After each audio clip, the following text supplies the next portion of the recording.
ചില കഥകൾ നമ്മൾ പറഞ്ഞിട്ടുണ്ട്. ഒരു സംഗീത സംഘത്തോടൊപ്പം ഒരു ക്ലബിലെത്തിയ കഥ. ഉമ്മയുടെ താരാട്ടിൽ നിന്നാവാം എൻ്റെ പാട്ടുണ്ടാകുന്നത് എന്ന കഥ. എൻ്റെ അങ്കിൾ, പ്രവാസിയായിരുന്ന അങ്കിൾ കൊണ്ടുവന്ന ടേപ്പ് റെക്കോർഡില്ലേ, അതിൽ ആ കാസറ്റിൽ നിരന്തരമായി കേൾക്കുന്ന അക്കാലത്തെ ഹിന്ദി ലോകത്തിൻ്റെ സുവർണ്ണ കാലഘട്ടങ്ങളിൽ നിന്നുള്ള ഗാനങ്ങളാണ്. ഇങ്ങനെയുള്ള പല കഥകൾ മെമ്മറിയിൽ നിന്ന് നമ്മൾ കളക്ട് ചെയ്ത് പറഞ്ഞിട്ടുണ്ട്. പക്ഷേ ഈ കഥകളെല്ലാം പറഞ്ഞു കഴിഞ്ഞാൽ അല്പം കഴിഞ്ഞാൽ നമ്മൾക്ക് തോന്നും, ആർക്കറിയാം മറ്റൊരു കഥയിലൂടെയാണോ ഞാനിതായിരിക്കുക. ഒരുപക്ഷെ എൻ്റെ ഉമ്മാക്ക് ഞാനൊരു പാട്ടുകാരനായതിനെക്കുറിച്ച് വളരെ വ്യത്യസ്തമായ ഒരു കഥയായിരിക്കാം പറയാനുള്ളതെങ്കിലും, അപ്പം എൻ്റെ അങ്കിളിന് പറയാനുള്ളത് മറ്റൊന്നാണെങ്കിലും, എൻ്റെ ഗുരുവിന് എനിക്ക് തോന്നുന്നു ഇങ്ങനെ ആയിരിക്കാം അയാൾക്ക് ഇതിനകത്തൊരു എന്ന് പറഞ്ഞാലോ. അതുകൊണ്ട് വളരെ ഏകപക്ഷീയമായിട്ട് ഞാൻ പറയുന്ന ഒരു കഥ എനിക്ക് തന്നെ ഇപ്പോൾ വിശ്വസിക്കാൻ തോന്നുന്നില്ല. ഗസലിന് ഒരു വലിയ പ്രത്യേകത ഉണ്ട്. എന്ന് വെച്ചാൽ അതിൻ്റെ സമയം ആരാണ് നിശ്ചയിക്കുന്നത്? ഒരു ഗസലിൻ്റെ സമയം. നിങ്ങൾ ഒരു കൺസേർട്ട് കേൾക്കാൻ പോകുന്നു, അല്ലെങ്കിൽ ഞാനൊരു കൺസേർട്ട് പാടുന്നു. പ്യാർ ഭരെ ദോ ഷർമിലെ നൈൻ, ഉസ്താദ് മെഹദി ഹസൻ സാഹിബിൻ്റെ ഒരു മനോഹരമായ ഗീത് ഞാൻ പാടാൻ തുടങ്ങുന്നു. ഈ പാട്ട് എപ്പോൾ അവസാനിക്കും? പാടാൻ ഞാൻ തുടങ്ങി എന്ന് സങ്കല്പിക്കുക. ഇതാര് നിശ്ചയിക്കും? ഇത് ഇനി എപ്പോഴാണ് ആ ഗീതകം പാടി അവസാനിക്കുന്നത്? അതിന് 2 or 3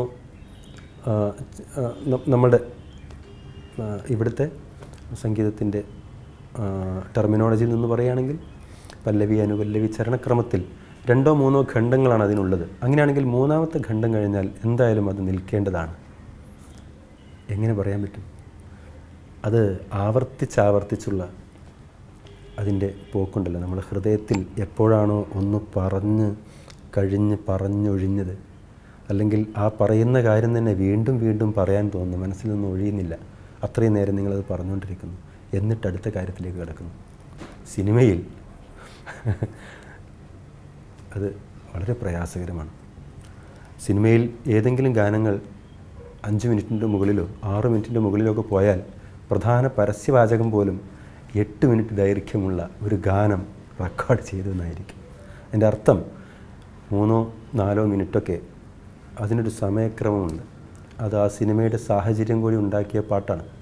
അതിൻ്റെ ഡയറക്ടർ ഉൾപ്പെട്ട ഒരു സംഘത്തിൻ്റെ സങ്കല്പങ്ങൾ, സമ്മർദ്ദങ്ങൾ, ചിന്തകൾ, ഫ്രെയിമിനെക്കുറിച്ചുള്ള ആലോചനകൾ എല്ലാം ഉൾപ്പെട്ട ഒരു പ്രോസസ്സാണത്. അതൊരു വ്യക്തിയുടെ മാത്രം ആവിഷ്കാരമല്ല. അപ്പോൾ ഒരു കാര്യം വീണ്ടും ആവർത്തിച്ച് പറയണമെന്ന് തോന്നിയാലും ആവർത്തിച്ച് പറയേണ്ടതില്ല എന്നൊരു ഡിസ്കഷൻ്റെ പുറത്ത് ആ ആവർത്തനം അവസാനിക്കുന്നതാണ് സിനിമാ ഗാനം. അതുകൊണ്ട് സമയബന്ധിതമായ ഒരു ഗാന പദ്ധതിക്കകത്തും നമ്മൾ വർക്ക് ചെയ്യുന്നു. സിനിമയിൽ യാതൊരു സമയപദ്ധതികളുമില്ലാതെ പറയുന്ന കാര്യം വീണ്ടും പറയാൻ തോന്നിയാൽ വീണ്ടും പറഞ്ഞുകൊണ്ട് ഹൃദയം അതെപ്പോൾ നിർത്തുന്നു അപ്പോൾ നിൽക്കുന്ന തരത്തിൽ ഗസലിലും നമ്മൾ 2 ആവിഷ്കാര രീതിയിലും നമ്മളുണ്ട്. രണ്ടിനെയും 2ൻ്റെ നിലയിൽ കാണുന്നു. എൻ്റെ ജീവിതം സിനിമ സ്വാധീനിച്ചൊരു ജീവിതമല്ല.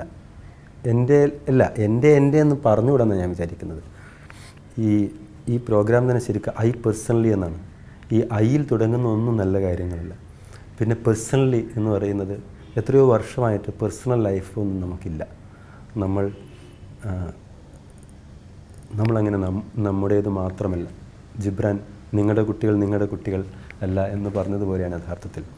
അതുകൊണ്ട് എൻ്റെ എന്ന് മാത്രമല്ല, എൻ്റെ കാലഘട്ടത്തിൽ ഞങ്ങൾ പല കുഞ്ഞുങ്ങളും പലരെയും ജീവിതക്രമത്തിൽ എൻ്റെ കൂട്ടുകാരിൽ തന്നെ സിനിമ ശക്തമായി സ്വാധീനിച്ച കൂട്ടുകാർ എനിക്കുണ്ടായിട്ടുണ്ട്. സിനിമാ പാട്ടുകളുടെ സ്വാധീനത്തിൽ ഭയങ്കരമായിട്ട് പെട്ടിട്ടുള്ള കൂട്ടുകാർ എനിക്കുണ്ട്. അപ്പോൾ പോലും ആ കൂട്ടത്തിലൊക്കെ സിനിമ സ്വാധീനിക്കപ്പെട്ടൊരു കുട്ടിയായിരുന്നില്ല ഞാൻ. ലോകം മുഴുവൻ നടീനടന്മാരെ ആഘോഷിക്കുമ്പോൾ അവരാരാണെന്ന് പോലും നമ്മളെ ആ തരത്തിൽ സ്വാധീനിക്കാതെ വളർന്ന അങ്ങനെയൊക്കെയുള്ള ഒരു സ്ഥലത്ത് എത്തിപ്പെടുമ്പോൾ കേവല ആരാധനകളോ അത്തരത്തിലുള്ള കൗതുകങ്ങളോ ഒന്നുമല്ല നമ്മളെ. ഏതോ സൗഹൃദത്തോടൊപ്പം നടന്ന് കയറുന്നതാണ് ഇങ്ങോട്ടൊക്കെ. ആ സൗഹൃദങ്ങളൊക്കെ ഇല്ലാതായാൽ ഞാൻ അവിടെ ഉണ്ടാകുമോ എന്നാണ് ശരിക്കും നിങ്ങൾ ചോദിക്കേണ്ടത്. അങ്ങനെയാണെങ്കിൽ മാത്രമാണ് ചിലപ്പം നിങ്ങളൊരു പാഷനുള്ള സ്ഥലത്തെത്തിയാൽ കൂട്ടുകാരെല്ലാം പിന്മാറുമ്പോൾ അവിടേക്ക് പോകണ്ട എന്ന് പറഞ്ഞാലും നേരത്തെ ആ സ്ഥലം നിങ്ങളുടെ ഒരു സ്ഥലമായിരുന്നെങ്കിൽ അവിടെ നിന്നും ബാക്കി എല്ലാവരും മടങ്ങിയേക്കാം, നിങ്ങളവിടെ ഉണ്ടാവും. പക്ഷേ അങ്ങനെയല്ല. ഞാൻ എത്തിപ്പെട്ട ചില സാഹചര്യങ്ങൾ സൗഹൃദത്തിൻ്റെ പശ്ചാത്തലത്തിലൊക്കെ ആയിരുന്നു. കൂട്ടുകാരെല്ലാം മടങ്ങുമ്പോൾ ചിലപ്പോൾ ഞാൻ അവിടെ നിന്ന് അപ്രത്യക്ഷമായേക്കാം ചിലപ്പോൾ. അതുകൊണ്ട് എല്ലായിടത്തും എത്തിപ്പെടുന്നത് ഇങ്ങനെയുള്ള ചില യാദൃശ്ചികതകളിലൂടെയാണ്. അതേ സ്ഥലത്തൊക്കെ തുടർന്നുണ്ടാകുമോ എന്നൊക്കെ അത്തരത്തിലുള്ള വേറൊരു യാദൃശ്ചികതയായിരിക്കും നിശ്ചയിക്കുന്നതെന്ന് ഞാൻ വിചാരിക്കുന്നു. അതുകൊണ്ട് എങ്ങനെ എത്തിപ്പെട്ടു, എപ്പോൾ ഇവിടുന്ന് പോകുന്നുള്ള 2 ചോദ്യങ്ങളും ആ നിലയിൽ വളരെ അപ്രസക്തമാണ്.